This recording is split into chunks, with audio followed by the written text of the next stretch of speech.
Last year, the Best International Feature winner was The Zone of Interest, which is in the German language about the Holocaust, but ultimately the UK took home the prize. How do we make sense of that? The Best International Feature category at the Oscars is honestly one of my favorites, but it's also a really messy category. I think often the movies that are nominated there are the most interesting, the most vital, the most kind of revelatory about the world we live in, but the rules that are set around the category often mean that some of the best movies that should belong at the Oscars are not even being nominated. One great example of this year is the film All We Imagine as Light, which came from India. It was directed by an Indian director, and it's a bit critical of the city and the way that people talk about the country.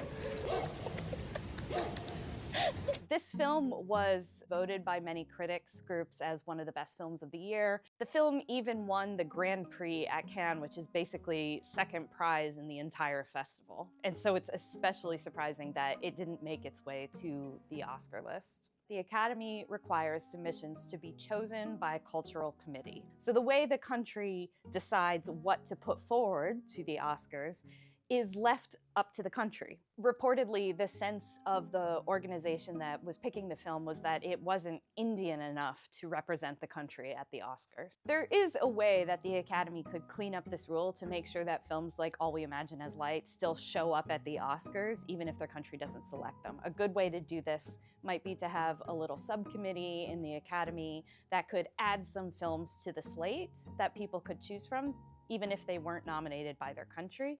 One of the Academy's rules states that a movie has to be predominantly not in the English language. Pedro Almodovar's film, The Room Next Door, is about two friends, played by Tilda Swinton and Julianne Moore, who kind of reconnect after being apart for a very long time. The character played by Tilda Swinton has a terminal form of cancer. Cancer can't get me if I get me first. Typically, Almodovar, who is probably Spain's most famous director, makes films that get nominated for Oscars. But this film is his first English language feature. The idea behind this rule essentially is to make sure that films from the United Kingdom are not constantly getting nominated in this category. Because English is the lingua franca of much of the world after colonialism, there are countries where English is the official language that aren't the UK, and those countries cannot submit a film that is in their official language. And because the film is English, it can't be submitted by Spain, even though the director, much of the crew, and some of the shooting locations were in Spain.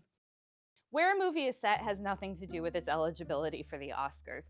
The majority of the crew and the funding for the film must come from the country that is submitting the film. Germany this year submitted the film The Seed of the Sacred Fig, which was ultimately nominated in the category. The story involves a family in which the father is appointed to be a judge in Tehran, but he quickly finds out that his job is to rubber stamp the decisions of the regime rather than to actually enact justice.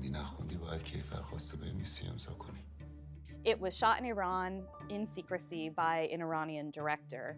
After the film was selected by Cannes last summer, the crew and director had to flee the country and live in Germany now, and Germany ultimately decided to select the film as its representative, which has ensured that more people will see the film and understand the political message that is part of it. For a lot of people, the Oscar nominations tell them which international films they should watch from the past year.